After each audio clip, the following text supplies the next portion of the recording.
Povo, bora responder essa questão aqui, ó. O processo de calagem consiste na diminuição da acidez do solo, usando compostos magnésio. Além de aumentarem o pH do solo, esses compostos são fontes de cálcio e magnésio, nutrientes importantes para os vegetais. Os compostos contidos no calcário dolomítico elevam o pH do solo, pois... Galera, vamos lá. Por que eles elevam o pH do solo? Tanto o cálcio quanto o magnésio, eles são substâncias da família 2A, tudo bem? Eles são da família 2A. E por serem da família 2A, como é que é chamada a família 2A? A família 2A é chamada de metais alcalinos terrosos. O que quer dizer a palavra alcalino, gente? A palavra alcalino quer dizer básico. E meios básicos têm pH o quê? Elevados. Então, olha só, conhecendo as características dos elementos, você consegue justificar as coisas. pH acima de 7, pH maior que 7, é básico, não é isso? pH inferior a 7 é ácido e o pH 7 é neutro. Tudo bem? Então, pH elevado é um pH básico. E a família dos metais alcalinos, família 1A, ou metais alcalinos terrosos, tende a deixar o meio com pH elevado, um pH básico. Então vamos lá. Primeira coisa, os compostos contêm calcário dolomítico, eles são óxidos? Gente, aí vem a identificação. A gente tem que saber fazer a identificação de funções. Existem basicamente 4 funções orgânicas. A função de óxido, que é quando você encontra um elemento seguido de oxigênio, né, desde que esse elemento não seja o flúor. Nós temos os ácidos, que é quando você tem hidrogênio seguido de elemento ou hidrogênio seguido de elemento e oxigênio. Nós temos o grupo das bases, que é quando você tem um elemento seguido de OH, beleza? E nós temos o conjunto dos sais, que é quando você tem um composto que não encaixa em nenhuma dessas estruturas. Então nós temos óxido, nós temos ácido, nós temos base e nós temos sal, tudo bem? Nós temos sal. Então, povo, olha só, se eu for parar para pensar aqui, em qual dessas estruturas tanto o carbonato de cálcio quanto de magnésio se enquadram? Eles não são óxidos, porque tem elemento, depois é carbono. Então, não é óxido. Também não é ácido porque não começa com hidrogênio. Não é base porque não termina com H. Não é isso? Então só podem ser sais. Então a letra A de serem óxidos está fora. São fontes de oxigênio. Gente, ser fonte de oxigênio quer dizer alguma coisa para o pH? Não, tem relação nenhuma com o pH. O que vai alterar o pH é ser fonte de H+, ser fonte de OH-. De forma básica é isso, né? De forma mais inicial, mais introdutória. Quem é fonte de H+, deixa o meio mais ácido. Quem é fonte de OH-, deixa o meio mais alcalino, tudo bem? Mais básico. Não pensando em oxigênio. Vamos lá, letra C. O ânion reage com água. Tá? Como assim ânion reage com água? Vamos pular essa aqui que eu já falo com vocês aqui, né? São substâncias anfóteras. O que são anfóteras, gente? Anfóteras são substâncias que ora apresentam características básicas, ora apresentam características ácidas. Como eu já falei aqui para vocês, no caso, essas são substâncias básicas e não anfóteras. Para a gente lembrar aqui, de forma principal, existem 4 óxidos que a gente considera como anfóteros. Não são somente eles, vai depender de condição, várias coisas. Mas tem 4 óxidos que são importantes anfóteros, que são o óxido de zinco, o óxido de alumínio, Al2O3, o óxido de cromo, quando ele tem valência 3, e o óxido de manganês com valência 4. Tudo bem? Então são esses 4 óxidos aqui, principalmente, que a gente considera tendo característica anfótera. De novo, não são somente eles, mas são principalmente eles, beleza? Anfótero vai depender de várias características, várias coisas, mas basicamente é isso. Ora vão se comportar como ácidos, ora vão se comportar como bases, tá bom? Então, não é essa a nossa opção. E agora, os cátions reagem com água. E aí, gente, como é que esse negócio de cátion reage com água, base reage com água, como é que é isso aqui? É uma dessas duas aqui, tá bom? Por isso que eu falei que ia deixar por último, pra gente pensar aqui. Galera, é o seguinte, ó. O que vai acontecer? Como que eu sei quem reage com quem, o que que reage com o quê? Aqui nós podemos pensar de duas formas. Um raciocínio mais simples, que é um raciocínio só utilizando as propriedades inorgânicas que a gente conhece, e um raciocínio um pouquinho mais complicado, que envolve equilíbrio químico, que é basicamente o que ele quer falar aqui. O que que a gente tem? Vamos pegar aqui, ó, CaCO3. Primeira coisa que você tem que saber, eles já são sais, já sei identificar. A gente diz que o primeiro átomo de um sal é cátion, enquanto o último átomo é ânion, beleza? Então existe essa regra, primeiro átomo é cátion, último átomo é ânion. Só que se o último átomo for oxigênio, você pega também o anterior para o ânion. Então o cátion é o Ca, o ânion é o CO3. Então já sei quem é o cátion, quem é o ânion aqui, tudo bem?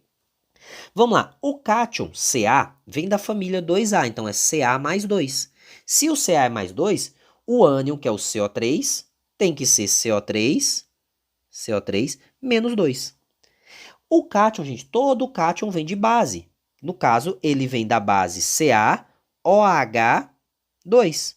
E todo ânion vem do ácido. Então, no caso, vem do ácido H2CO3. Se eu for lembrar aqui, gente, as bases que são fortes são as bases da família 1A e 2A, exceto berílio e magnésio. Como eu falei para você, o cálcio, gente, o cálcio é, né, uma base. Tudo bem? Então, é a família 2A, é uma base da família 2A. Então, no caso aqui, ele é forte, porque não é nem berílio nem magnésio, então isso aqui é uma base forte. Já para o ácido, eu tenho que fazer o quê? O ácido que tem oxigênio, a gente calcula a diferença entre oxigênio e hidrogênio. Calculando a diferença aqui, 2 e 3, nós vamos achar 1. Quando essa diferença é maior ou igual a 2, a gente fala que tem um ácido forte. Quando essa diferença é inferior a 2, a gente fala que tem um ácido fraco. No caso, eu achei 1, então isso aqui é um ácido fraco. Em uma disputa de fraco e forte, gente, quem ganha? O forte. Então, olha só, eu precisava fazer todo esse passo a passo aqui? Não, eu fiz para mostrar para quem tem uma certa dificuldade como que você faz. O ideal, gente, é você bater o olho de cara aqui, ó, porque você já treinou muitas questões, tudo bem? Falando no mundo ideal aqui, beleza? Você bater o olho na questão e falar o seguinte, ó, o cálcio vem de uma base forte, opa.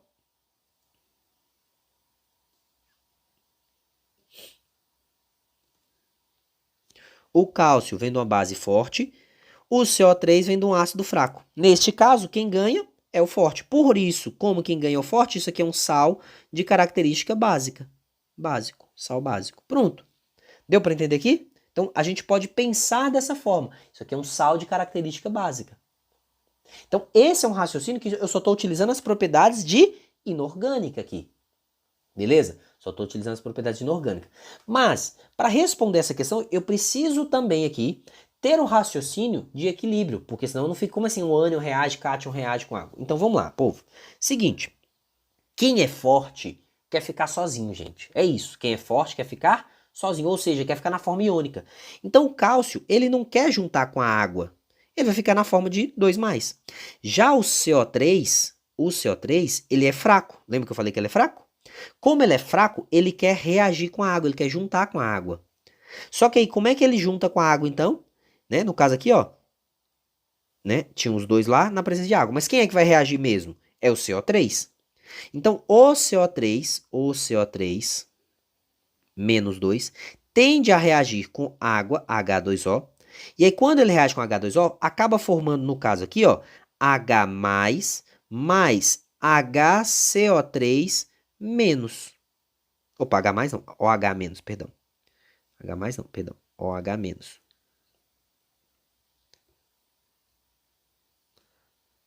Por que OH menos, gente? Por que OH menos? Porque, presta atenção. No caso, a água tem duas partes, H mais e OH menos.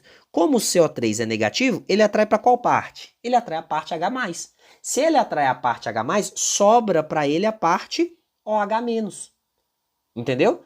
O CO3 menos 2 é negativo. A água tem duas partes, H mais e OH menos. Como o CO3 é negativo, ele atrai para si a parte positiva, que é o H mais. Então, ele pega o H mais e deixa livre o H menos. E aí, gente, olha só. toda vez que liberar OH-, toda vez que liberar OH-, o que vai acontecer, gente? Vai acontecer o seguinte, nós passamos a ter um meio que é básico, ou seja, um meio que tem um pH elevado, um meio que tem um pH alto. Por quê? O que aumenta o pH? Aumentar a quantidade de OH-. O que diminui o pH? Aumentar a quantidade de H+. Diminui pH mais H+. Aumenta pH mais OH-. Então, quem é o responsável por aumentar o OH- e, consequentemente, elevar o pH? É o ânion, o CO3-2. Então, a resposta nossa aqui, gente, é o quê? É porque o ânion reage com água. O ânion reage com água. Deu para entender aqui? Então, a nossa resposta fica sendo isso aqui. O ânion reage com água. E, por isso, ele acaba produzindo OH-, que vai deixar o pH mais elevado. Tudo bem? Então, nesse caso aqui. Aí, povo, a gente poderia fazer, né, colocar, ao invés de colocar CO3-, que é o bicarbonato, poderia colocar H2CO3, mas aí teria que colocar duas águas. Não interessa aqui não, que é só para você ter a noção do porquê que produz o OH-. Tudo bem? Por que produz o OH- aqui, tá bom? Então, essa aqui é a nossa ideia. Então, poderia ser tampão? Vai depender tudo de concentração, viu, gente? Vai depender de concentração, porque assim, a solução tampão, ela não se forma automaticamente quando você já tem os íons ali, não. Você precisa de concentração dessas substâncias, condições de temperatura e tal. Mas sim, a tendência é que se forme, né, um tampão. Lembrando, bicarbonato é o principal tampão sanguíneo nosso, né? Apesar de não ser o mais adequado para a faixa de pH do nosso sangue, mas é o nosso principal, que mais regula, né? Evita o pH aumentar demais ou diminuir demais. Viu? Então ele realmente é o nosso principal tampão sanguíneo aí. De boas? Bora seguir aqui com mais questões aí, povo. Bora seguir aqui com mais.